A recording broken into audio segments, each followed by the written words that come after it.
জিলহজ মাসের প্রথম 10 দিন, পহেলা জিলহজ থেকে 10ই জিলহজ পর্যন্ত, এই 10 দিন, এই 10টা রাত 10টা দিন সবচেয়ে সম্মানিত, সবচেয়ে ফজিলতপূর্ণ। এটা আমাদের সামনে আসতেছে। স্বাভাবিক হিসাবে কয় তারিখ পড়বে আরিফ? হিসাব করো, স্বাভাবিকভাবে যদি হিসাব করো এমনি, পহেলা জিলহজ আমাদের বাংলাদেশে কোন তারিখ? 28 বা 29শে মে পহেলা জিলহজ হবে। জিলহজের চাঁদ উঠলে এই 10টা রাত 10 দিন আল্লাহ নবী সাল্লাল্লাহু আলাইহি সাল্লাম বলছেন, মা মিন আইয়ামিন আল আমালুস সালিহু ফিহা আহাব্বু ইলাল্লাহ মিন হাদিহিল আইয়াম, ইয়ানি আইয়ামাল আশর। আল্লাহ তাআলার নবী সাল্লাল্লাহু আলাইহি সাল্লাম বলেন, আল্লাহ তাআলার নিকট যতগুলো দিন আছে সমস্ত দিনের মধ্যে এই 10টি দিন আহাব্বু ইলাল্লাহ, সবচেয়ে প্রিয়, সবচেয়ে ভালোবাসার, সবচেয়ে পছন্দের। এই 10 দিন 10 রাত আমরা কি কি আমল করব এর সংক্ষিপ্ত এবং ব্যাখ্যা সহ সব লিখছেন। আমি শুধু সংক্ষেপে কি কি আমল আমাদের উচিত করা। 1 নাম্বার হলো বিশেষভাবে কোরবানি দাতা এবং অন্যদেরও এই 10 দিন নিজের নখ চুল না কাটা। 2 নাম্বার রাত্রগুলোতে বেশি বেশি জিকির তসবিহ পাঠ করা। 3 নাম্বার প্রথম 9 দিন রোজা রাখা। প্রত্যেকটা রোজাতে এক বছরের নফল রোজার সওয়াব মিলবে।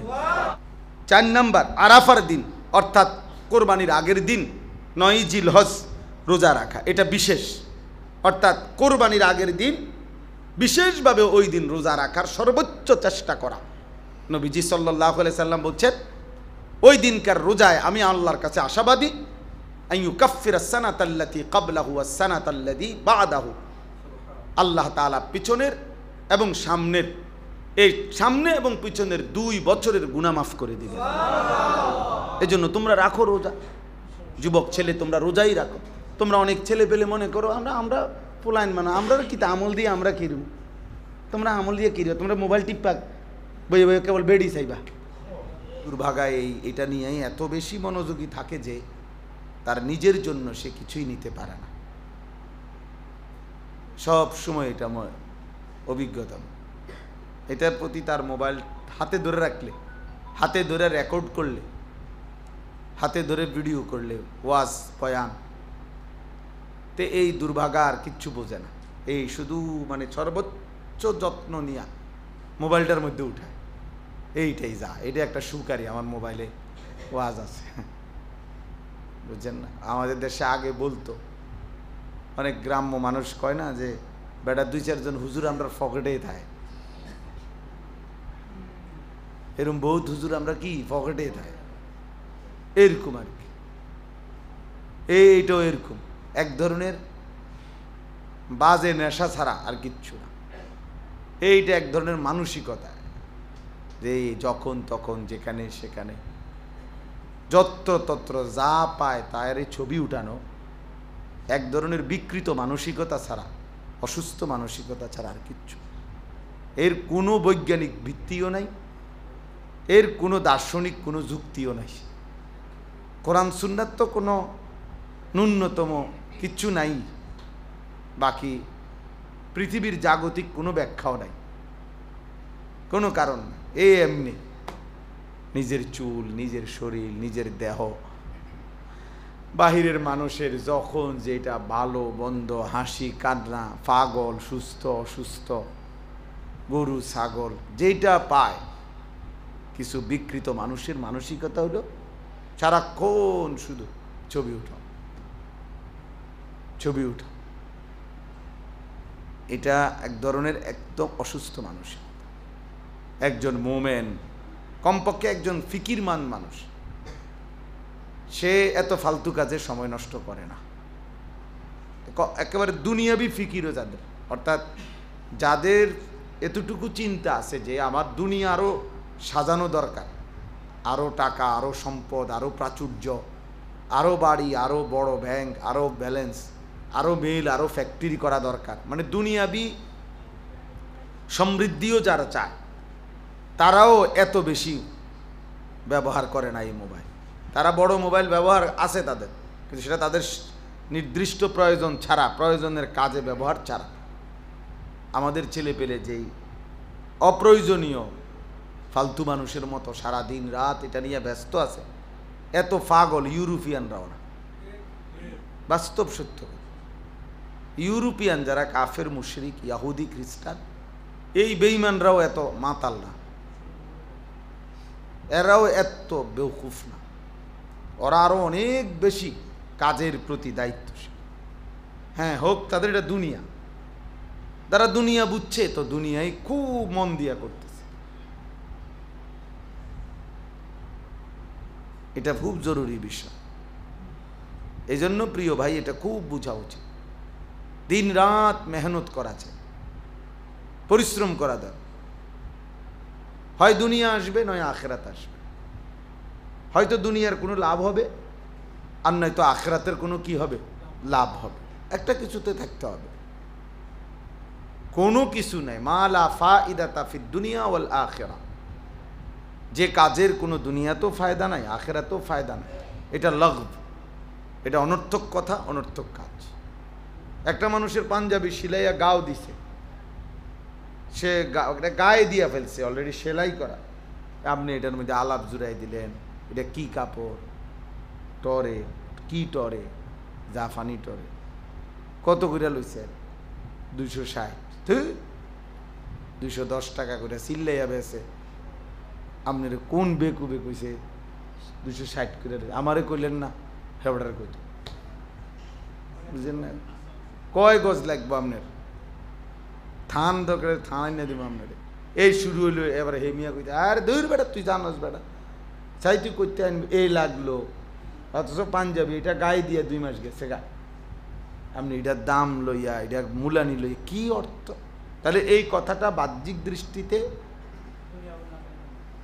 দুনিয়ারও কোনো ফায়দা নাই, আখেরাতেরও কোনো কি নাই, ফায়দা নাই। এটা লাগব, বেহুদা কাজ। মোমেন লাগব করে না। কাজের প্রতি নিষ্ঠা, কর্তব্যের প্রতি নিষ্ঠাবান। আমি নিজে পড়ছি, মুফতি শফি রহমতুল্লাহ আলাই বলছেন যে কাজের প্রতি একনিষ্ঠতা, কর্মের প্রতি গভীর মনোযোগ, এটা যদি আল্লাহ তাআলা কোনো কাফেরের মধ্যে দেখে, বেঈমানের মধ্যে যদি এটা পাওয়া যায়, তো ওই তাকেও আল্লাহ তাআলা তার ওই কাজের মধ্যে উন্নতি দেয়, ওই নিষ্ঠার। তো মুফতি শফি রহমতুল্লাহ আলাই বলছে নিষ্ঠা, একনিষ্ঠতা এত গুরুত্বপূর্ণ।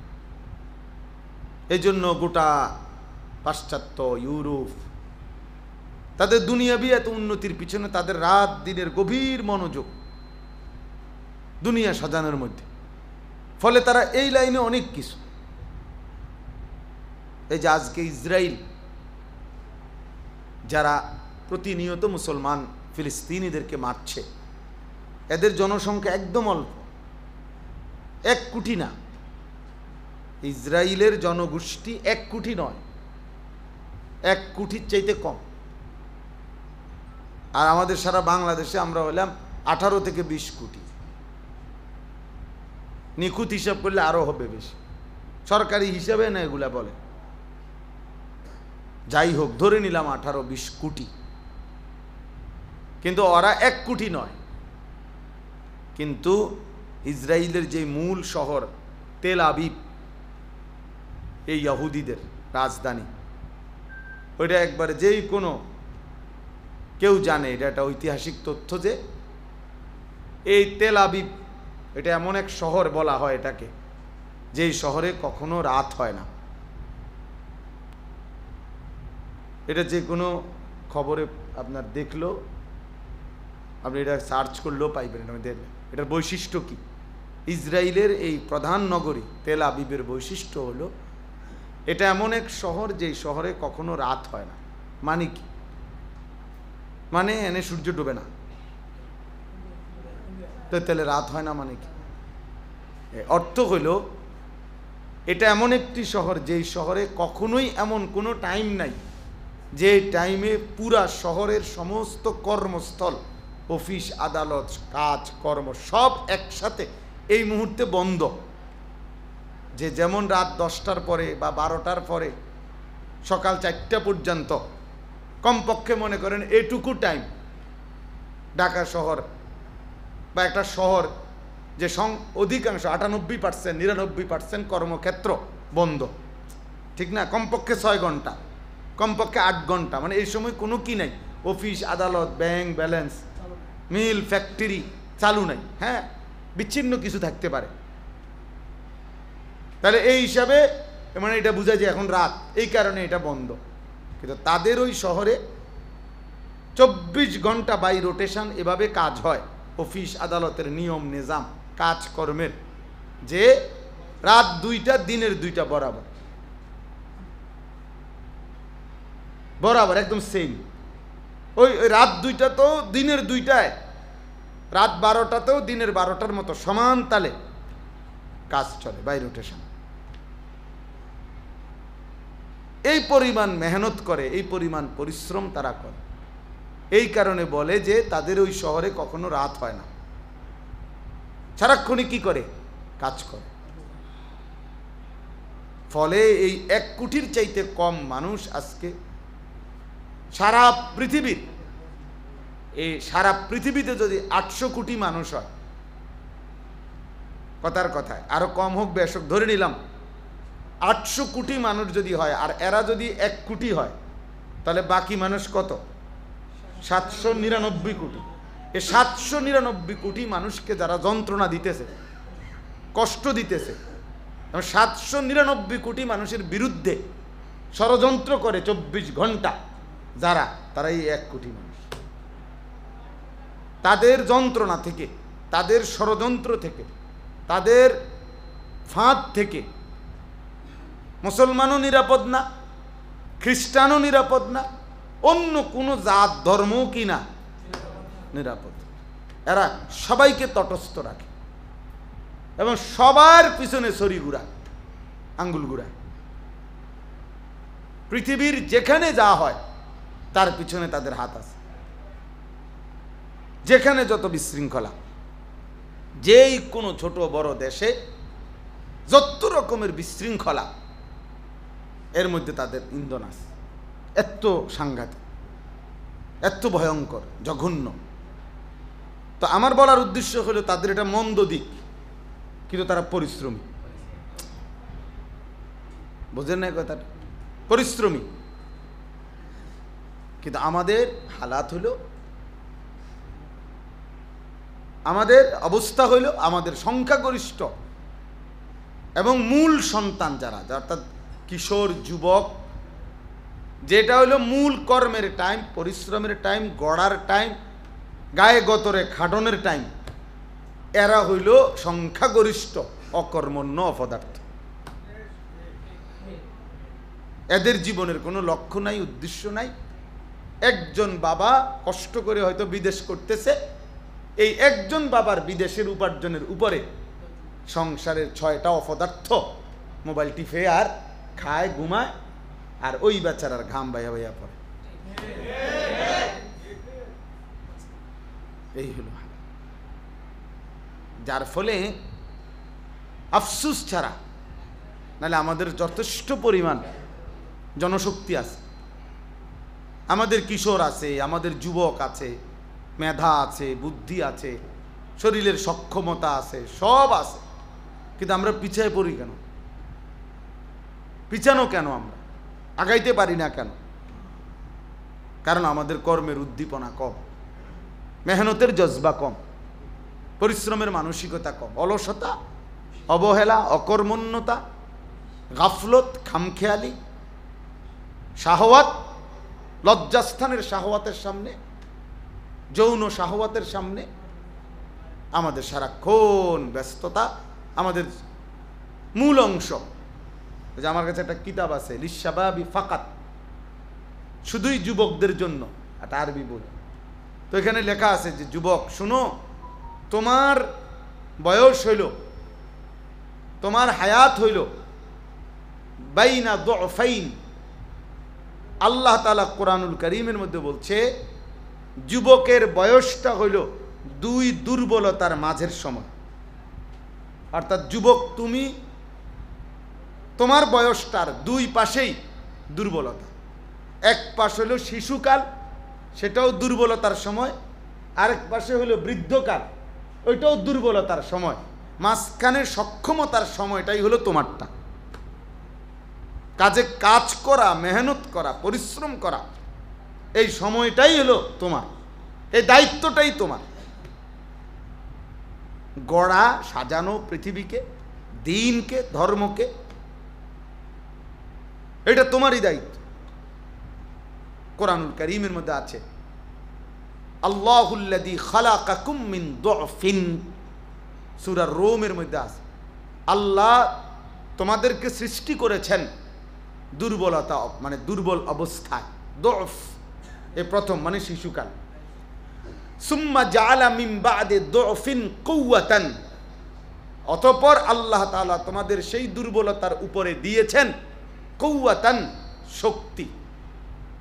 ভাই আমার একটা অনুরোধ হলো, ছাত্র নিলে একবারে নেন, একটু পর একজন একজন করে উঠাইয়েন না। আপনার কোনো ছাত্র উস্তাদের সদবদর তো ভালো লাগতেছে না।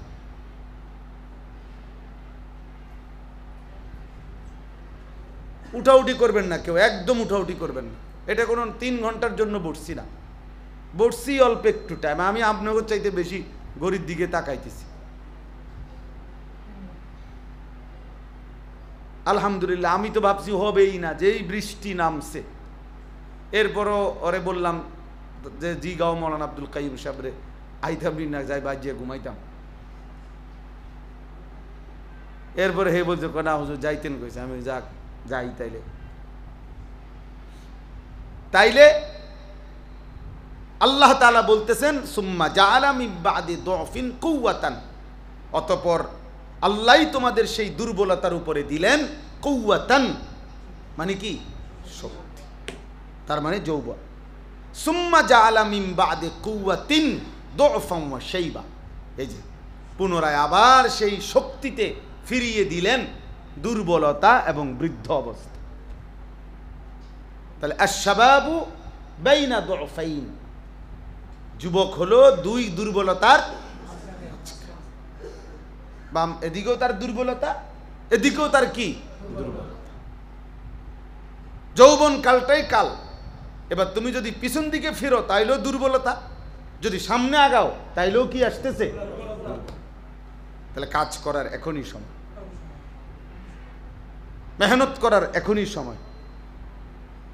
দেশ গড়া, জাতি গড়া, সমাজ গড়া এখনই সময়, এখনই সময়। নিজের আখিরাত গড়া এখনই সময়। আল্লাহ নবী সাল্লাল্লাহু আলাইহি ওয়াসাল্লাম বলছেন শাবুন নাশআ ফি ইবাদাতিল্লাহ, যে যুবক তার যৌবনকাল আল্লাহর ইবাদতে কাটাইছে, বেড়ে উঠছে, ইবাদতের মাধ্যমে যে তার যৌবনটা বেড়ে উঠছে, আল্লাহ তাআলা তাকে আল্লাহর আরশের নিচে ছায়া দান করবে। আরশের নিচে ছায়া দান করবে। এজন্য প্রিয় ছেলেরা বুঝতে শিখো, একজনই বুঝো, একজনই ভালো হও, একজনই ভাবো, একজনই নিজের জন্য, দেশের জন্য, ইসলামের জন্য, দ্বীনের জন্য কিছু করো।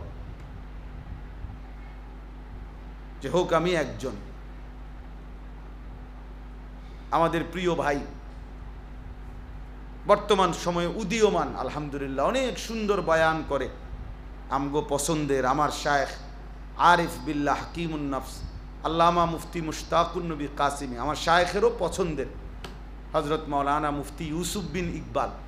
এই মাওলানা আমার এই বই দিছে, এই বই 2-3 দিন আগে আরও একটা বই দিছে, আরও সুন্দর, শাবাবুন লা ইয়ানসাহুমুত তারিখ, আরবি বই। ওই যুবকরা 1450 বছর ইসলামের ইতিহাসে, ওই যুবকগণ ইতিহাস যাদেরকে কখনোই ভোলে নাই। কি বই, শাবাবুন লা ইয়ানসাহুমুত তারিখ। সেই যুবকগণ মানে সাহাবীদের থেকে নিয়ে ধারাবাহিকভাবে অনেক নওজোয়ান, ওনাদের জীবনী, যাদেরকে ইতিহাস কখনোই কি করে নাই, বলে নাই। অর্থাৎ তারা তাদের যৌবনকালে এমন অমর কীর্তি, এমন অমর হিম্মতের বিষয় পৃথিবীতে উপস্থাপন করেছেন যে পৃথিবীবাসী যুগ যুগ ধরে, হাজার বছর ধরে তাদেরকে মনে রাখছে, স্মরণ করে। আল্লাহ তাআলা আমাদের এই প্রিয় মাওলানাকেও উত্তম বদলা দান করে। তো আমি বলতেছিলাম যে আমার কথার প্রসঙ্গ ছিল ওই মোবাইলের, এটা দেখা বিরক্ত লাগছে, দেখা বলছি।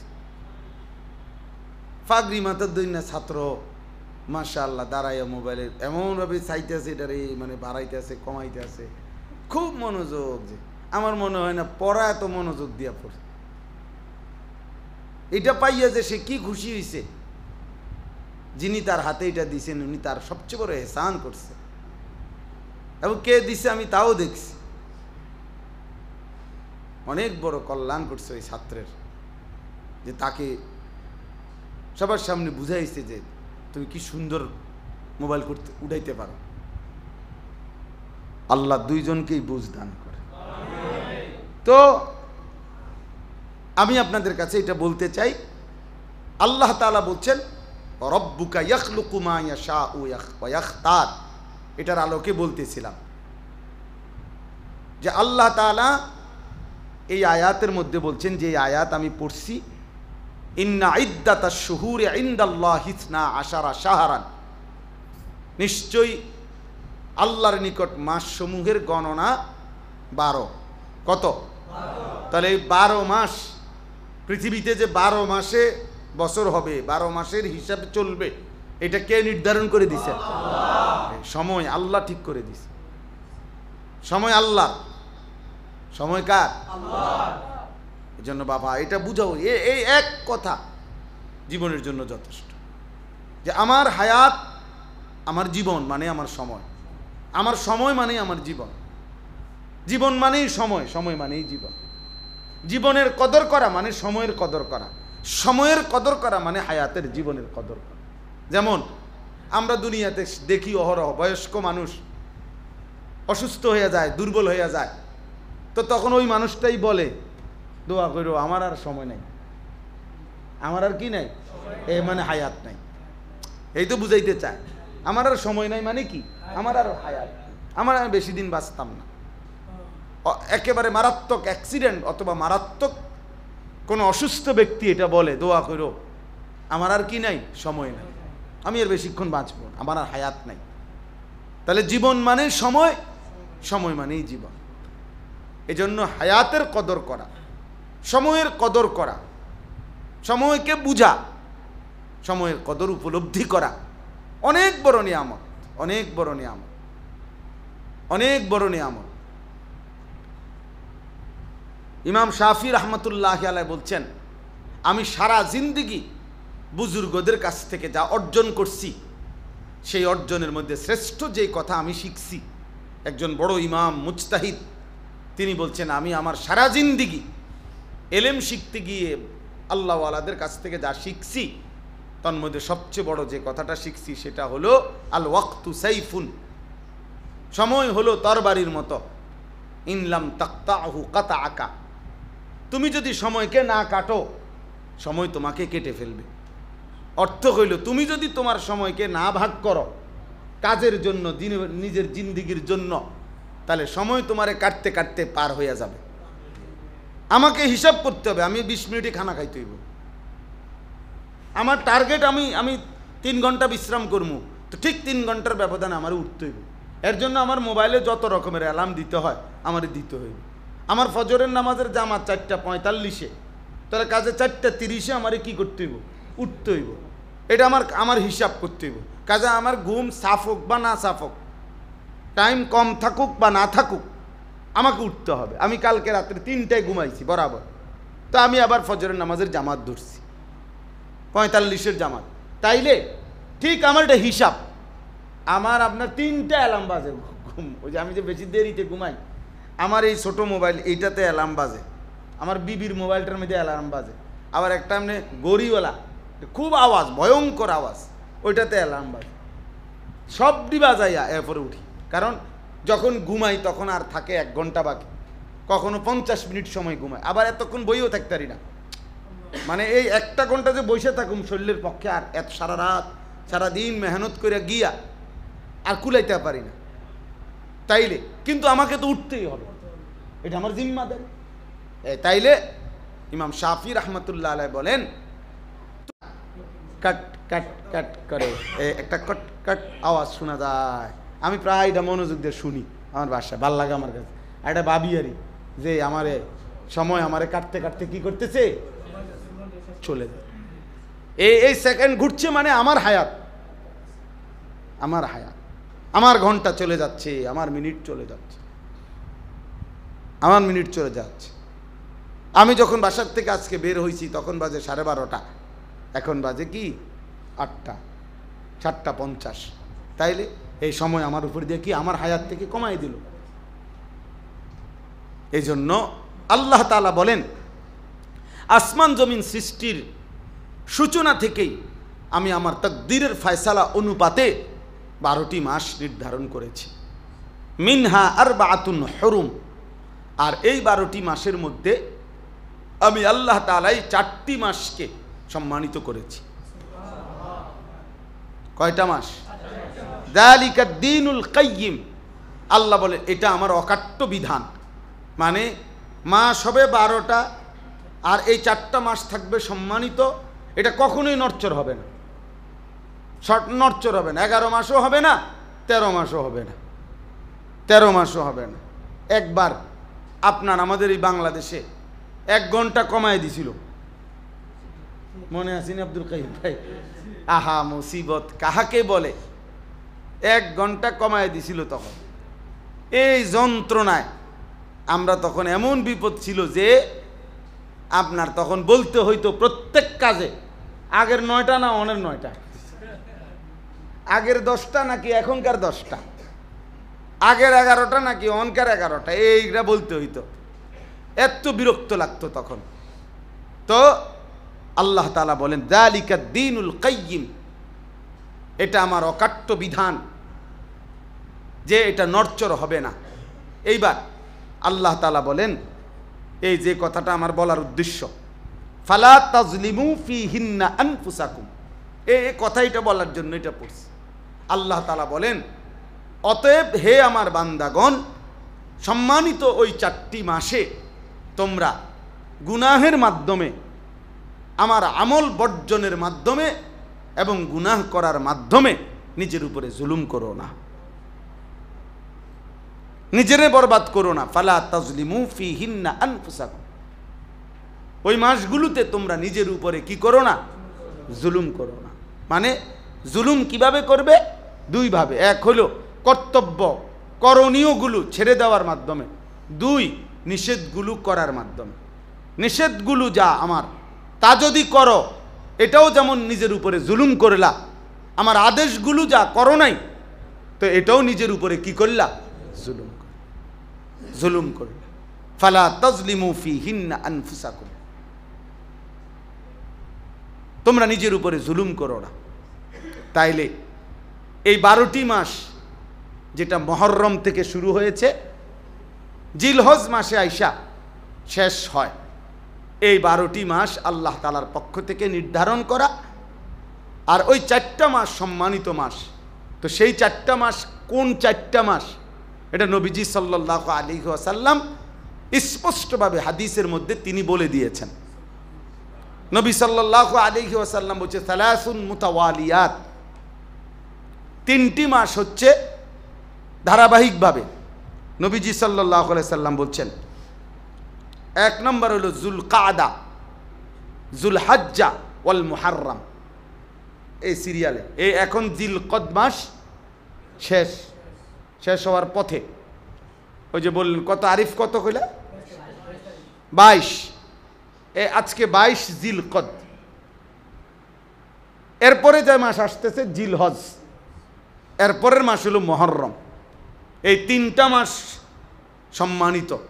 আর আলাদা ওয়া রজব, রজব মাস, যেটা রমজানের আগে 2 মাস, অর্থাৎ রমজানের আগের মাসের নাম শাবান, তার আগের মাসের নাম রজব মাস। তাহলে এই 4টি মাস হলো আল্লাহ তাআলা, নবীজি সাল্লাল্লাহু আলাইহি সাল্লাম ব্যাখ্যা করে দিয়েছেন যে এটা সম্মানিত মাস। আল্লাহ বলছেন তোমরা এই মাসগুলোতে বিশেষভাবে, সারা বছর তো আছোই হুকুম, আবারও বলছি বান্দা, এই পবিত্র সম্মানিত মাসগুলোতে গুনাহের মাধ্যমে নিজের উপরে জুলুম করো না। আমার আদেশ, আমার কর্তব্য কাজ তোমার ছেড়ে দেওয়ার মাধ্যমে নিজের উপরে জুলুম করো না। একটা জরুরি কথা মনে রাখতে হবে, আল্লাহ তাআলার প্রতিটি আদেশ পালন না করা নিজের উপরে জুলুম করা। আল্লাহ তাআলার প্রতিটি নিষেধ আমি কিংবা আপনি করা, এটা নিজের উপরে জুলুম করা। জুলুম বলা হয় ওয়াদউ শাইই ফি গায়রি মাহাল্লিহি। জুলুম কাকে বলে? যে জিনিস যেখানে রাখার কথা, যে জিনিস যেখানে থাকার কথা, সেটাকে ওইখানে না রাখা, অন্যত্র রাখা, এটাই জুলুম। এটাই কি? ওয়াদউ শাইই ফি গায়রি মাহাল্লিহি, ভিন্ন জায়গায় যেখানে রাখা। তা আমি একজন আল্লাহর গোলাম, তো আমার জিন্দেগি থাকার কথা ছিল আল্লাহর হুকুমের অনুপাতে করা। তিনি করতে বলছেন আমি করব, তিনি নিষেধ করেছেন আমি ছাড়ব, এটাই তো আমার পরিচয়। ওই যে আমরা কিতাবের মধ্যে পড়ছি, বহু বুজুর্গানে দ্বীনের আমলে আগের পূর্বে এমন কৃতদাসও ছিল, এমন আল্লাহওয়ালা। পূর্ববর্তী জামানায় চাকর, গোলাম, কৃতদাসও ছিল এত বড় দিনদার, এত বড় দিনদার যে সেই কৃতদাসকে কোনো আল্লাহওয়ালা বাজার থেকে কিনছে, গোলাম কিনে জিজ্ঞাসা করছে তোমার নাম কি? বলছে গোলামের আবার কোনো নাম কি? মনিব তাকে যে নামে ডাকে সেটাই গোলামের নাম। তুমি কি খাইতে পছন্দ করো? তো বলছে গোলামের আবার পছন্দ কি?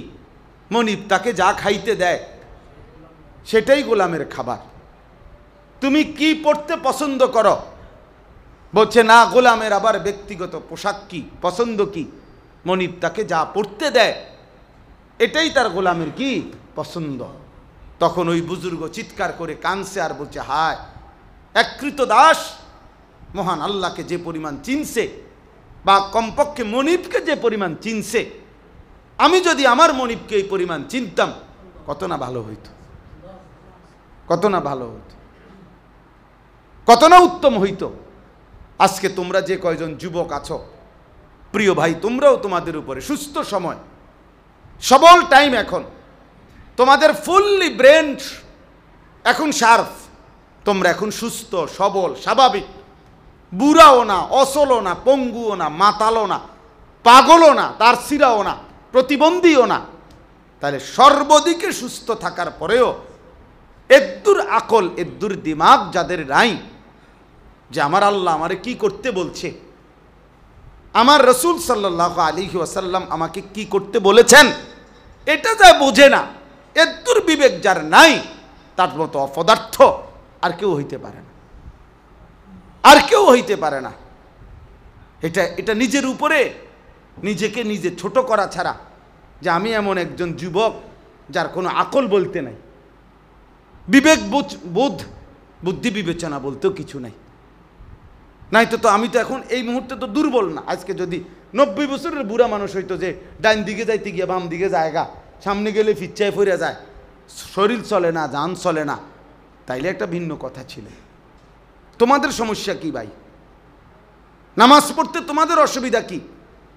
আমার এই কোমরের এই পিঠে, এই বাম দিকে কোমরের এই সাইডটাতে 24 ঘন্টা ব্যথা করে, একের ফুল টাইম, সারাক্ষণ ব্যথা করে। আমি ইন্ডিয়াতেও, দিল্লিতে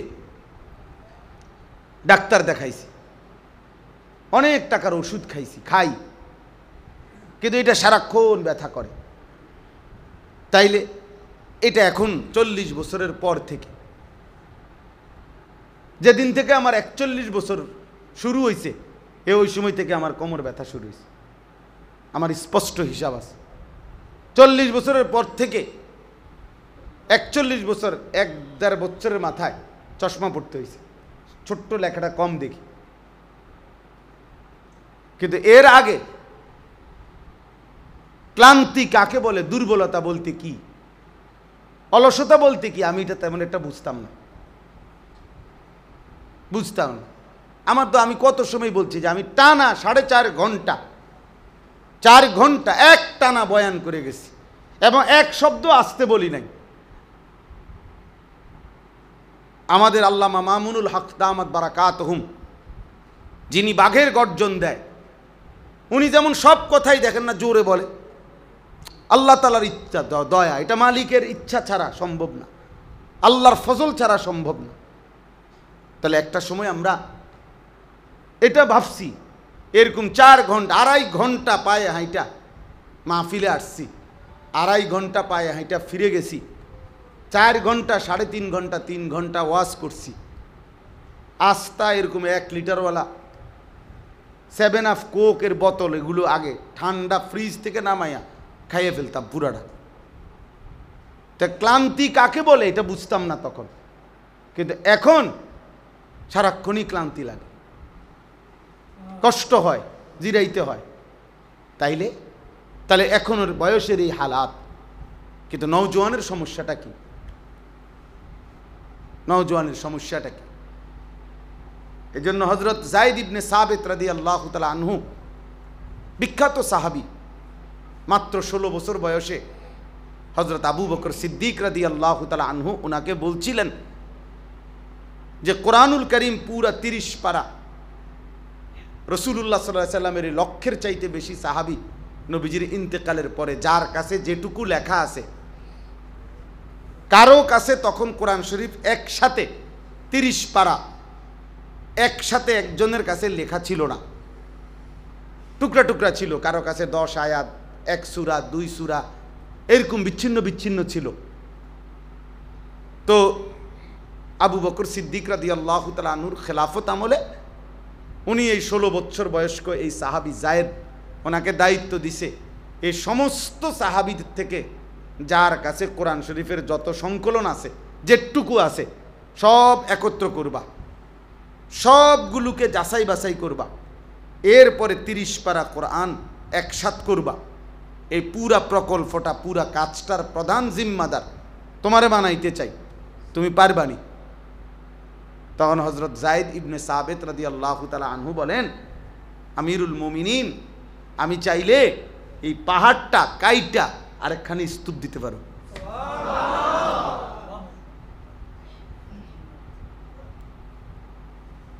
আমি এই পাহাড়িটা কাইটা আরেকখানে থুপ দিয়ালাম। কি ভাবছেন? নওজোয়ান পারবে না তো কে পারবে? যুবক করবে না তো করবেটা কে কাজটা? অর্থাৎ তিনি হীনমন্যতা বোধ করেন নাই, বরং হিম্মত করছেন। আল্লাহ তাআলা সাহায্য করছে, আল্লাহ তাআলা সাহায্য করছে। এই জন্য আল্লাহ তাআলা বলছে, ফালা তাজলিমু ফীহিন্না আনফুসাকুম, আমার বান্দা এই পবিত্র সম্মানিত মাসে নিজের উপরে জুলুম করো না, নিজেরে বরবাদ কইরো না। কোরআনুল কারীমের মধ্যে বহুত আয়াত আছে ভাইয়া, আল্লাহ তাআলা এই কথা বান্দার কাছে, আমাদের কাছে চেয়েছেন যে প্রতিটা গুনাহ বান্দা জুলুম, তুমি তোমার উপরে জুলুম করো না, তুমি নিজেরে ধ্বংস করে দিও না নিজের হাতে। কোরআনুল কারীমে আল্লাহ তাআলা বলছে, ওয়ালা তুলকু বিআইদিকুম ইলা তাহলুকা, তোমরা নিজের হাতে নিজেকে ধ্বংসের দিকে ঠেলে দিও না। ইয়া আইয়ুহাল্লাযীনা আমানু আলাইকুম আনফুসাকুম, হে মুমিন ঈমানদার, তোমরা প্রত্যেকেই নিজেকে মজবুতভাবে আঁকড়িয়ে ধরো। আল্লাহ বলছে, লা ইয়াদুররুকুম মান দাল্লা ইযা ইহতাদাইতুম, আল্লাহ বলে তুমি যদি হেদায়েতের উপরে উঠতে পারো, ঈমান আমলের উপরে, কলিজার মধ্যে যদি আল্লাহর মহব্বত, রাসূলের ভালোবাসা ঢুকাইতে পারো, সেজদার মজা যদি তুমি একবার পাও, আল্লাহকে ডাকার স্বাদ যদি একবার পাও, কোরআন পড়বার, আল্লাহর জিকির করার, আল্লাহর হুকুম মানবার, তো আল্লাহ বলছে এবার গোটা দুনিয়া মিলেও আর কেউ তোমাকে পথভ্রষ্ট করতে পারবে না। সারা পৃথিবী ল্যাংটা হয়ে নাচুক, আমার সমস্যা কি? হেতে বুঝে না, হেতে নাচুক, আমার কি? আমি তো মুমিন, আমি তো মুসলমান। খ্রিস্টান সেনাপতি একজন কিশোর নওজোয়ান সাহাবীকে বন্দি করে যুদ্ধে তার সুন্দরী মেয়ে দিয়ে 3 দিন আমরা উর্দু কিতাবে পড়ছিলাম। চেষ্টা করছে 17-18 বছরের নওজোয়ান সাহাবী যুদ্ধবন্দী তার সুন্দরী মেয়েকে দিয়ে অপকর্ম করাইতে আলাদা রোমে আটকায় রাখছে, মেয়েকে সেই রোমে একাকি দিছে। 3 দিন পরে সেই মেয়ে বলছে তার বাবাকে যে ইন্নাহু হাজারুন আম শাজারুন, এই যুবক হয়তো পাথর নয়তো কোনো গাছ, এ মানুষ না। লা ইয়ালতাফিতু ইলাইয়া মাররাতান, এই যুবক বাবা একবারের জন্য আমার দিকে ফিরেও তাকায় নাই। লা ইয়াদুররুকুম মান দাল্লা ইযা ইহতাদাইতু। নবী সাল্লাল্লাহু আলাইহি ওয়াসাল্লাম বলেন, ইয়া শাবাবা কুরাইশ গুদ্দু আবসারাকুম ওয়াহসানু ফুরুজাকুম। নবীজি বলছে, হে কুরাইশের যুবকগণ, তোমাদের চোখ নিচের দিকে নামাও, লজ্জাস্থানের হেফাজত করো। রাসূলুল্লাহ সাল্লাল্লাহু আলাইহি ওয়াসাল্লাম বলছে, মান ইয়াদমান লি মা বাইনা লাহইয়াইহি ওয়া মা বাইনা রিজলাইহি আদমান লাহুল জান্নাহ। যে তার 2টা জিনিস ঠিক রাখবে, এই দায়িত্ব নিবে, আমি রাসূল তার জান্নাত বুঝায় দেব, এই দায়িত্ব নিলাম। 1 2 চোয়ালের মাঝের জায়গা মানে গাল, মুখ মানে জবান, যে তার জবানকে সুন্দর রাখবে। 2 রানের মাঝখানের জায়গা লজ্জাস্থান, যে তার লজ্জাস্থানকে হেফাজত রাখবে। নবীজি বলেন, যে তার জবানকে হেফাজত করবে, যে তার লজ্জাস্থানকে হেফাজত করবে, আমি রাসূল তার জান্নাতের জামিন। আদমান লাহুল জান্নাহ। এজন্য গুনাহ ছেড়ে দেওয়া, আমিও আপনিও। এখন এই আয়াত বলার উদ্দেশ্য কি? এই আয়াত বলার উদ্দেশ্য হলো খুব দ্রুত গতিতে আমাদের সামনে যেই মাস আসতেছে সেটা জিলহজ মাস। আর এই জিলহজ মাস আল্লাহ তাআলার সম্মানিত 4টি মাসের একটি অন্যতম মাস, সেটা আমাদের সামনে আসতেছে এবং এটাও চলতেছে, জিলকদ। এর মধ্যে এই জিলকদ এবং জিলহজ মাসের মধ্যে জিলহজ মাসের প্রথম 10 দিন, পহেলা জিলহজ থেকে 10ই জিলহজ পর্যন্ত, এই 10 দিন, এই 10টা রাত 10টা দিন সবচেয়ে সম্মানিত, সবচেয়ে ফজিলতপূর্ণ। এটা আমাদের সামনে আসতেছে। স্বাভাবিক হিসাবে কয় তারিখ পড়বে আরিফ? হিসাব করো, স্বাভাবিকভাবে যদি হিসাব করো এমনি, পহেলা জিলহজ আমাদের বাংলাদেশে কোন তারিখ?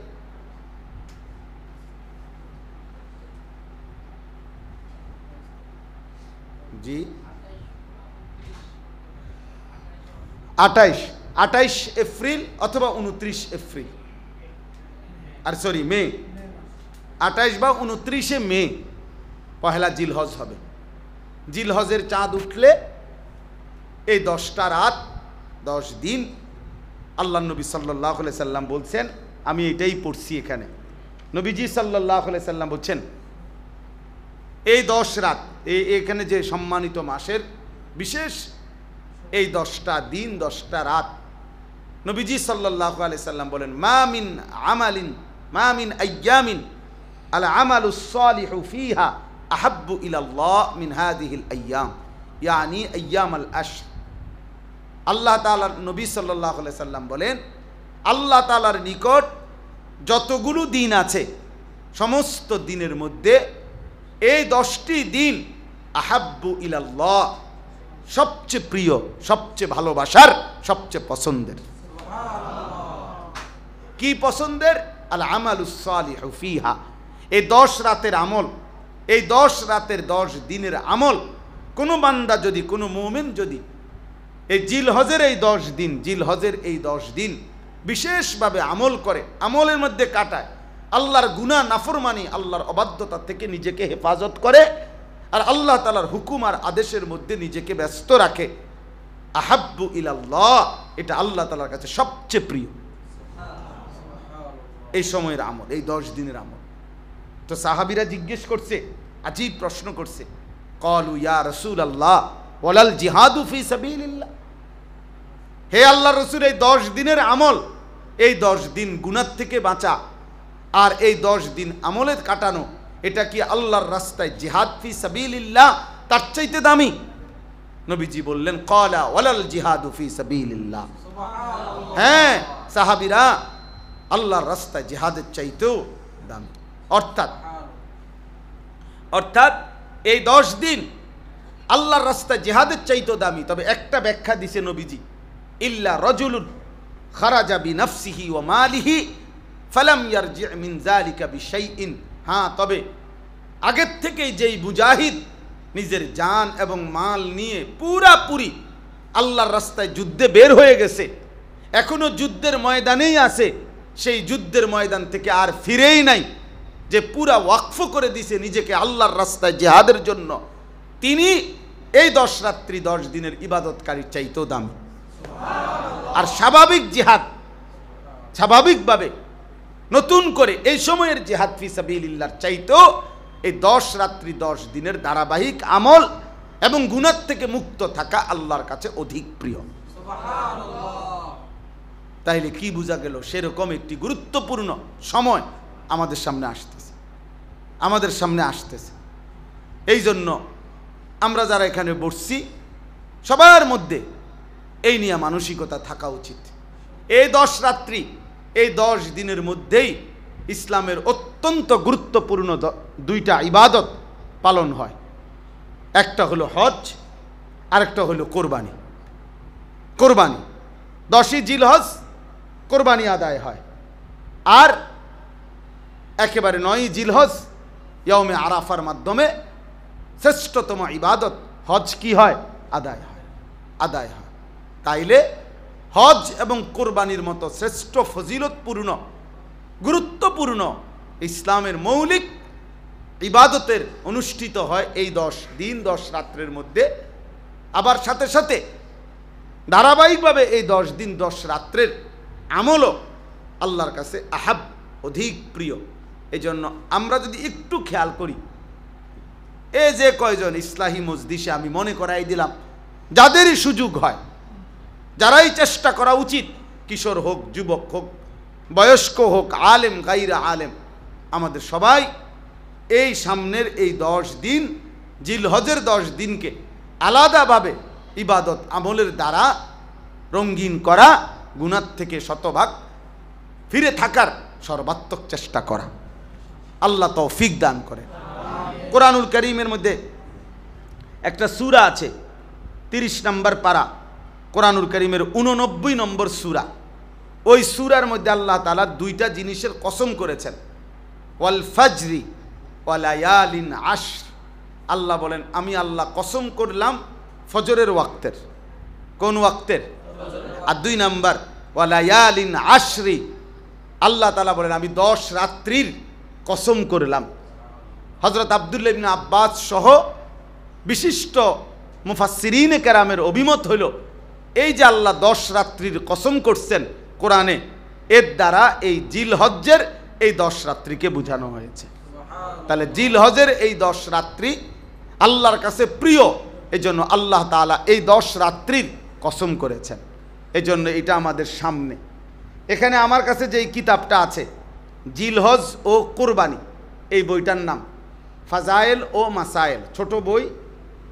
আমাদের বর্তমান জাতীয় মসজিদ বাইতুল মুকাররমের যিনি সম্মানিত খতিব, সারা পৃথিবী বিখ্যাত আলেম দ্বীন হজরত মাওলানা আব্দুল মালিক সাহেব দামাত বারাকাতুহুমুল আলিয়া, ওনার যেই মাদ্রাসা, বাংলাদেশের শ্রেষ্ঠ দ্বীনি মাদ্রাসা মারকাজুদ দাওয়া আল ইসলামিয়া, ওই মাদ্রাসার সাবেক নায়েবে মুফতি, অনেক বড় বুজুর্গ মুহাক্কিক আলেম হজরত মাওলানা মুফতি মোহাম্মদ ইয়াহিয়া, উনি লিখছেন এই বইটা। আমার সবচেয়ে পছন্দের বই এটা।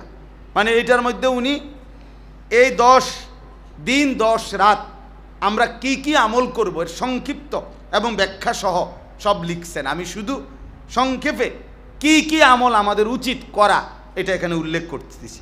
1 নম্বর হলো বিশেষভাবে কোরবানি দাতা এবং অন্যদেরও এই 10 দিন নিজের নখ চুল না কাটা, এটা একটা আমল, এটা একটা ফজিলতপূর্ণ আমল।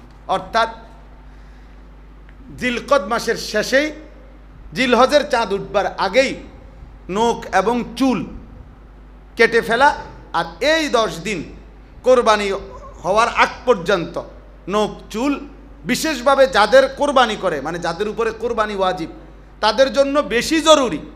আর যারা এমনিতেও কোরবানি হয় না এমনকি বাচ্চা, তারারও এই 10 দিন নখ এবং চুল না কাটা, এটা রাসূলুল্লাহ সাল্লাল্লাহু আলাইহি সাল্লাম এবং সাহাবায়ে কেরামের আমল ছিল না কাটা। অতএব এইটা একটা আমল যে এই 10 দিন নখ চুল কাটবে না। কথা বুঝছেন কিনা? হ্যাঁ, এটা একটা আছে। হযরত আব্দুল্লাহ ইবনে ওমর রাদিয়াল্লাহু তাআলা আনহুমা, বিখ্যাত সাহাবী, উনি দেখছিলেন এক মহিলা তার বাচ্চার চুল কাটতেছে এই 10 দিনের ভিতরে। তো উনি পরিষ্কার বলছে, হে মা, যদি তুমি এটাকে কোরবানির দিন পর্যন্ত বিলম্বিত করতে কত না ভালো হতো, কত না ভালো হতো। অর্থাৎ সাহাবায়ে কেরাম বাচ্চাদের বিষয়েও এই খেয়াল রাখছেন। বাচ্চাদেরকেও দিন শেখানো উচিত। সাহাবায়ে কেরাম, হাদিসে আছে, সাহাবায়ে কেরাম মহিলা সাহাবীরা নিজেদের বাচ্চাদেরকেও অনুপযুক্ত বয়সেও রোজা রাখাইবার চেষ্টা করতেন। বলছে যে আমরা কাপড় দিয়া পেঁচাইয়া বাচ্চাদেরকে বিভিন্ন খেলনা বানায় দিতাম, আর যেন ঘুম পাড়ায় দিতাম, অথবা খেলনা ব্যস্ত করে দিতাম, আর এরই ফাঁকে সন্ধ্যা হয়ে যেত, তো তখন তাদেরকে আমরা ইফতার করাইতাম। মুসলমানের এক জামানা ছিল, মুসলমানের নারীর মূল ফিকির ছিল সন্তানের আখলাক, সন্তানের ঈমান, সন্তানের আমল। দুর্ভাগা নারীর এখন মূল ফিকির হলো অনেকাংশের সাজগোজ, গহনা, অলংকার, প্রসাধনী, মোবাইল, আর বাহিরে ঘোরা, আর ভ্রমণ, আর বিনোদন। যার কারণে অল্প বয়স্ক ছেলেও আজকে নিয়ন্ত্রণ হারা। অসংখ্য ছেলে পেলেদের চেহারার দিকে তাকাইলে বোঝা যায় মা বাবা, পরিবার, আদর্শ, পারিবারিক কোনো সম্পর্ক তার কারো সাথে নাই। সে নিজের মতো করেই বড় হইতেছে, তার ইচ্ছা মতো তার চুল, তার ইচ্ছা মতো তার জামা, তার ইচ্ছা মতো তার জামা পোশাক, তার হাসি, তার চলাফেরা, তার খানা খাদ্য, আহা, নিজের মতো করে। মুসলমানের ছেলে মাত্র 16 বছর বয়স, চেহারা দেখলে বোঝা যায় না যে তার কোনো বাপ আছে কিনা। না, বুঝাই যায় না। বাপ থাকলে তো তোর চুল এমন হইতো না বেটা, তোর বাপের চুল তেমন না বেটা, তোর বংশের কারো চুল তেমন না বেটা, তুই কার থেকে শুরু করলি এটা? এমন যদি হইতো যেটা আমার আব্বার থেকে শুরু হয়েছে, তাহলে ধর্মের তো কিছু নাই, আল্লাহর সাথে তো সম্পর্কও নাই, রসুলের সাথেও সম্পর্ক নাই, বাপ দাদার সাথেও কি নাই, কিচ্ছুর সাথে কোনো কিচ্ছু নাই, নাই যে নাই, কিচ্ছু নাই, কিচ্ছু নাই। আগে তো কাফির বেঈমানরা কইতো মিয়া যে আমরা বাপ দাদার থেকে, মা আলফাইনা আলাইহি আবাআনা, আমরা আমাকে বাপ দাদার থেকে পাইছি এটা। আর এখনকার অপদার্থ তার বাপ মার লগো তার কোনো মিল নাই। আহা, হাইওয়ান মনে করছে জন্তু জানোয়ারের মতো এই চেহারা। আর ইহুদি, খ্রিস্টান, মুশরিক, মুরতাদ, বেঈমান, ওদের মতো বেটা সাজগোজকে তোরা পছন্দ করলি বেটা, বেওকুফ, আহাম্মক ছাড়ার কিচ্ছু না বেটা, বদনসিব বেটা, বদনসিব বেটা। আত্মসম্মান যদি থাকতো, তো আত্মমর্যাদা সম্পন্ন ব্যক্তি আগে ভাবে আমি কার মতো সাজতেছি, আমি কেন ওনার মতো হব, আমার চুল এমন হবে কেন, এর পিছনে যুক্তি থাকতে হবে, আমার এই পাঞ্জাবি এটা এমন কেন। আমার উস্তাদ, আমি ছোটবেলায় যার কাছে প্রথম পড়ছি, আজকে সারা বাংলাদেশের যিনি হেফাজতে ইসলাম বাংলাদেশের যিনি মহাসচিব, আল্লামা শায়েখ সাজিদুর রহমান, সারা বাংলাদেশের মুরব্বী। আমি ছোটবেলায় ব্রাহ্মণবাড়িয়া দারুল আরকাম মাদ্রাসায় পড়ছি ছোট্টবেলায়। তা আমি হুজুরে দেখছি জুব্বা পরে এই টাকনুর উপর পর্যন্ত। আজকে সেই থেকে 1992 সালে 93 সালে আমি দারুল আরকাম প্রথম ভর্তি হয়েছি, যে সময় মাদ্রাসা শুরু হয়েছে আমগরে দিয়া, সেই সময় এই জুব্বা পড়া অভ্যস্ত হয়েছি। আজ 44 বছর বয়সেও একই রকম পাঞ্জাবি পরি। আপনি আমার কোনোদিন দেখছেন ভিন্ন পাঞ্জাবি? তাইলে আমার এটা আদর্শ আছে। আমি কেন দাড়ি রাখছি? আমার রসুল সাল্লাল্লাহু আলাইহি ওয়াসাল্লাম দাড়ি লম্বা করতে বলছে। আমি মুছ ছোট করলাম কেন? তো রসুল্লাহ সাল্লাল্লাহু আলাইহি ওয়াসাল্লাম মুছ ছোট করতে বলছে, মুছ ছোট করতে হবে, বলেন ঠিক আছে? আজকে রাতের ভিতর ঠিক করবেন। মুছ ছোট করা রসুল্লাহ সাল্লাল্লাহু আলাইহি ওয়াসাল্লামের আদেশ, এটা কাসসুশ শারিব, এটা আদর্শ থাকে ভাইয়া। আমার এই টুপি আমি ঢালকানগর হজরত, বাংলাদেশের শ্রেষ্ঠ বুজুর্গ আরিফ বিল্লাহ হজরত মাওলানা শাহ আব্দুল মতিন বিন হুসাইন দামাত বারাকাতুহুম, আমি হজরতের সোহবতে 2008 সালে ঘনিষ্ঠভাবে 1 মাস রমজান পুরা ছিলাম। তখন আমি হজরতের এই টুপি হজরত মাথায় দেয়, ওই সময় আমি এই টুপিতে আগে গোল টুপি পরতাম, এরপর হজরত থেকে এটা পছন্দ হয়েছে তো এই টুপি পরি। তাহলে চলার একটা আদর্শ আছে, চলার পথের একটা আদর্শ আছে ভাইয়া। আমার জীবনের একটা হিসাব মিলাই আমি তোমারে বললাম, তুমি বলো তোমারটা, তুমি বলো মিয়া তোমার ধর্মের সাথে তোমার সম্পর্ক কি, আল্লাহর সাথে সম্পর্ক কোথায়, রাসূলুল্লাহ সাল্লাল্লাহু আলাইহি সাল্লামের সাথে সম্পর্ক কোথায়, মা বাবার সাথে বংশের সাথে সম্পর্ক কই। এভাবে বুঝি মানুষ নিজের চেহারা সুরতে চলনে বলনে এভাবে প্রত্যাখ্যান করে। বেঈমান আমাদেরকে জীবনে কোনোদিন মূল্যায়ন করে নাই, আমরা কেন বেঈমানের মতো সাজব? ইসরায়েলের ওই কুত্তারা আমাদেরকে কোনোদিন সম্মান দেয় নাই, তোরা কেন বেটা কুত্তার মতো সাজবি কেন? ইসরায়েলের ওই বেঈমান ইহুদি তাদের চুলের কাটিং বেটা, এটা বেটা খবর নে বেটা, খবর নে বেটা। কোন রেসলিং খেলোয়াড়, কোন ফুটবল খেলোয়াড়, কোন ক্রিকেট খেলোয়াড় চরিত্রের হেফাজত নাই, বাচ্চা হয় আগে বিয়া করে পরে। হারে বিয়া মেসি হেতে আগে বাচ্চা হয়েছে 2টা, এরপরে বেডির বিয়ে করছে, খবর লো বেটা। তার 2 মেয়ে হয়েছে, আর এরপরে 2 মেয়ে লইয়া মাইয়ের মা ওই বেডিরে বিয়ে করছে বলে, ও মা আগে বাচ্চা হয়েছে 2টা, এরপরে বিয়ে করছে। হে হয়ে যায় মডেল, সেই স্টার। হ্যাঁ এই স্টার, চরিত্রহীন আবার স্টার কিভাবে হয় বেটা? এত বড় লম্পট। আমি মেসির ভক্ত, আস্তাগফিরুল্লাহ। তোর ইমানের সমস্যা বেটা, তোর কলিজায় ইমান নাই বেটা। মুসলমানের ঘরে জন্ম নিয়ে তুই বেঈমানের ভক্ত হবি কেন? কাফেরের ভক্ত হবি কেন বেটা? আল্লাহ আমাদেরকে বুঝ দান করেন। এজন্য প্রিয় ভাই এটা বুঝতে হবে,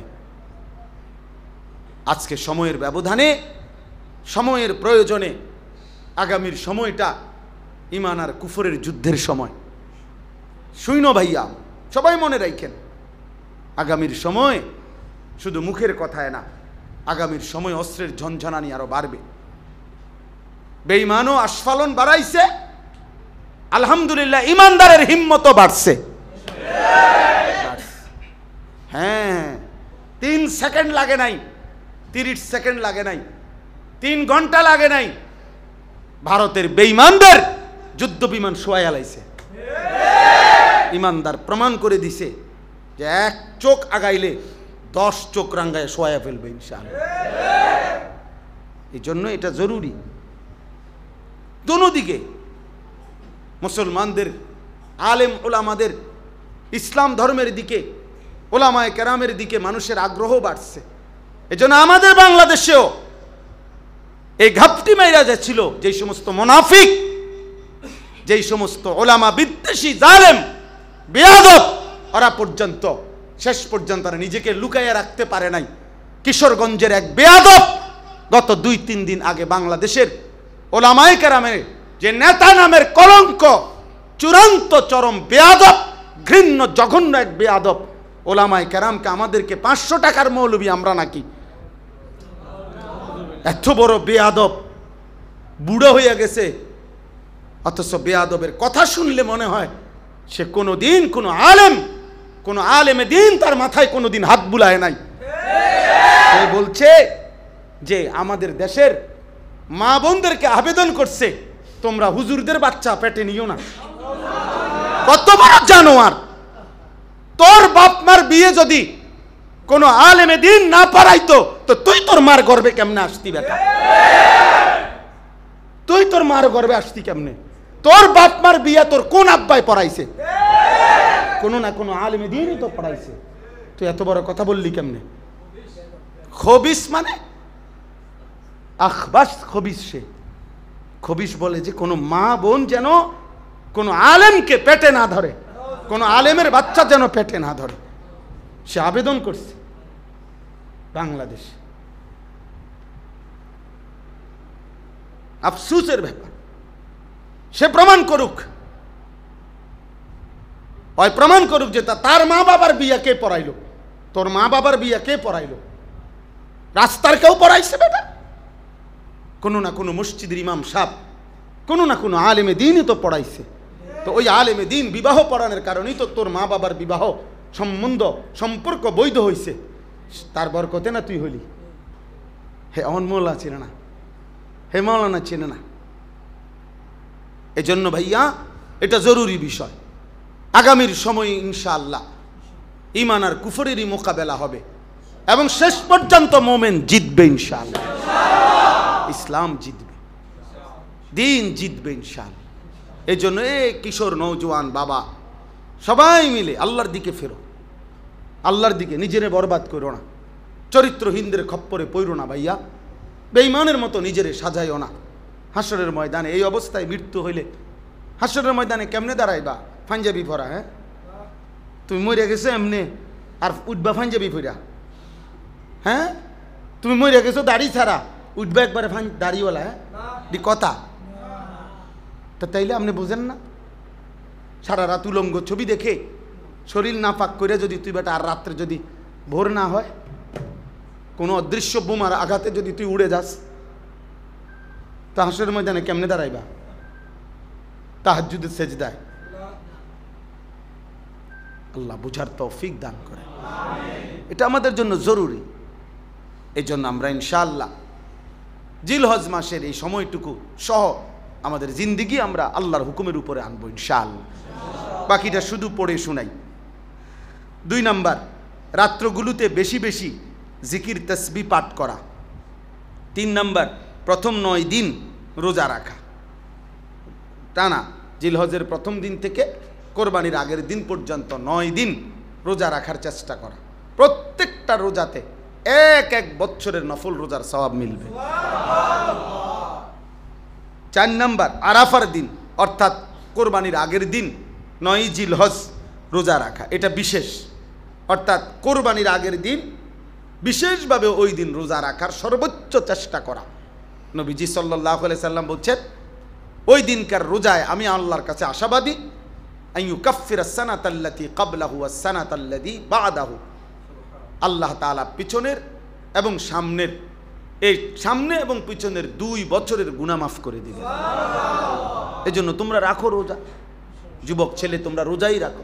তোমরা অনেক ছেলে পেলে মনে করো আমরা পোলাইন মানে আমরা কি আমল দিয়ে আমরা কিরু। তোমরা আমল দিয়ে কিরো? তোমরা মোবাইল টিপা বই বই কেবল বেডি চাইবা আর তামসা করবা। তোমরাই তো আমল করবা মিয়া। শরীরে স্বাস্থ্য সামর্থ্য যার, সেই তো কি করবে? 90 বছরের বয়স্ক মানুষটার উপরে কেমনে আমল চাপায় দেওয়া? আমল তো করবেই তাগরা নওজোয়ান। আল্লাহ তৌফিক দান করেন। রোজায় খুব উপকার, রোজায় খুব উপকার ভাইয়া। প্রতি সোমবারে রোজা রাখো যুবক, দেখবা ইনশাআল্লাহ চরিত্র সুন্দর হবে, লজ্জাস্থানের চাহিদা কমবে, শাহওয়াত কমবে, নারীর প্রতি সারাক্ষণ আগ্রহ কমে আসবে, চরিত্র হেফাজত হবে। বৃহস্পতিবারে রোজা রাখো। আল্লাহ নবী নববী ঔষধ, এটা প্রেসক্রিপশন। আল্লাহ নবী সাল্লাল্লাহু আলাইহি ওয়াসাল্লাম বলছেন, নিশ্চয়ই রোজার মধ্যে নিজের যৌন শাহওয়াত প্রবৃত্তি, যৌন চাহিদা দমনের কার্যকর প্রতিষেধক। আল্লাহ তৌফিক দান করে। 5 নাম্বার, তাকবীরে তাশরিক পড়া। আল্লাহু আকবার, আল্লাহু আকবার, লা ইলাহা ইল্লাল্লাহু আল্লাহু আকবার, আল্লাহু আকবার, ওয়ালিল্লাহিল হামদ। 9 জিলহজ মানে কোরবানির আগের দিন ফজর থেকে 13ই জিলহজ কি পর্যন্ত? আসর পর্যন্ত। ঈদুল আজহার নামাজ পড়া কোরবানির দিন। 7 নাম্বার, কোরবানি করা। 8 নাম্বার, ঈদের দিন ও আইয়ামে তাশরিক মানে ঈদের পরের 3 দিন, এই 4 দিনে রোজা না রাখা। মানে ঈদের দিন, কোরবানির ঈদের দিন, আর কোন দিন? পরের 3 দিন, এই 4 দিন কি না রাখা? আল্লাহ নবী সাল্লাল্লাহু আলাইহি সাল্লাম বলছে, আইয়ামুত তাশরিক আইয়ামু আকলিন ওয়া শুরবিন ওয়া যিকরিল্লাহ। নবীজি বলছেন, এই আইয়ামে তাশরিক মূলত ওই 3 দিনকে বলে। 11, 12, 13 এই 3 দিন হলো খাদ্য পানীয় এবং আল্লাহর জিকির, আল্লাহর বন্দিগির সময়, অর্থাৎ রোজার সময়। তাহলে আল্লাহ তাআলা বান্দাকে যেমন রোজা রাখতেও বলছেন, রোজা না রাখতেও বলছেন। তাহলে আল্লাহ তাআলার হুকুমের কুদরতের এটা একটা বৈশিষ্ট্য আল্লাহর আদেশের, যে কখনো করতেও বলছেন, কখনো ছাড়তেও বলছেন। কাজেই এতটুকুই কথা। আজকের এই ইসলাহি মজলিসে আমরা দুইটা কথা বললাম। এক নম্বর কথা হইল, প্রিয় ভাই কিশোর নওজোয়ান, দমক দিলেও মনে রাখো, দমক মাকসাদ না, তোমারে মনে করানো মাকসাদ। তুমি কোনোভাবে তোমরা এই যে কয়জন ছেলে, তোমরা এই চুল স্বাভাবিক করো, ভালো হবে। আমি বললাম চুলের ফ্যাশন, পুরুষের সৌন্দর্য, এটা পৃথিবীর কোথাও নাই। এটা তুমি খবর লই, পুরুষ চুল নিয়ে ব্যস্ত থাকবে, এটা বিশ্বাস করো, আমার কথা মনে থাকলে মনে রাখো, এটা তার ভিতরে মূলত মেয়েলি স্বভাব বেশি, এই জন্য কাপুরুষে মূলত। কারণ চুল নিয়ে বেশি ব্যস্ত থাকা, এটা বেডিতে খাচ্ছ, বোঝেন নাই কথাটা? এটা মূলত কি স্বভাব? মেয়েলি স্বভাব। কারণ মহিলার সৌন্দর্য হলো চুলে, নারীর চুলের আলাদা কি আছে? শোভা। নারীর চুলের একটা সৌন্দর্যের ব্যাপার। এই জন্য নারীর চুলের যত তেল বাজারে, বেডইতে চুলের তেল, এতটি তেল নাই তো। এটা নিয়ে কোনো মাথা ব্যথার বিষয় না। পুরুষ চুল নিয়ে ব্যস্ত থাকবে, এটা যেন এক ধরনের দে হাফ লেডিস। হ্যাঁ, চুলের ফ্যাশন নিয়ে ব্যস্ত থাকবা কেন? তুমি তো এটা নিয়ে ব্যস্ত থাকার কথা না। তুমি পৃথিবী গড়বা, তুমি দেশ গড়বা, তুমি জাতি গড়বা, তুমি ইসলামের জন্য জান কোরবানি করবা ইনশাআল্লাহ। আল্লাহ তাআলা আমাদেরকে তৌফিক দেন। আজকের এই ইসলাহি মজলিস আল্লাহ তাআলা কবুল করে নেন। আমাদের এই মাদ্রাসার ইসলাহি মজলিসের ধারাবাহিকতা আল্লাহ যেন বজায় রাখবার তৌফিক দান করে। সবসময় আমরা মৌলানা আব্দুল কাইয়ুম ভাইকে মহব্বত করি, মাঝে মধ্যে আসারও চেষ্টা করি। আল্লাহ তাআলা, ভাইও হজে যাবেন ইনশাআল্লাহ 28 তারিখ সকালবেলা ওনার ফ্লাইট শুনলাম এখন, আল্লাহর দয়ায় 28 তারিখ আমারও দুপুর 12:30টায় ফ্লাইট। তাহলে একই দিনই ফ্লাইট, সকালবেলা ওনার ফ্লাইট, দুপুরে আমার ফ্লাইট। আল্লাহ তাআলা সবাইকে উত্তমভাবে যাওয়ার তৌফিক দান করেন। যারা পৌঁছে গেছেন আল্লাহ তাদেরকে কবুল করেন। যারা প্রতিদিন যাচ্ছেন, আমরাও যারা যেতে চাই, আল্লাহ আমাদেরকেও তৌফিক দান করেন। আরিফ আয়াম টিভি, আরিফ আয়াম টিভি, কোরআন সুন্নাহর বাণী প্রচার করার প্রচেষ্টায়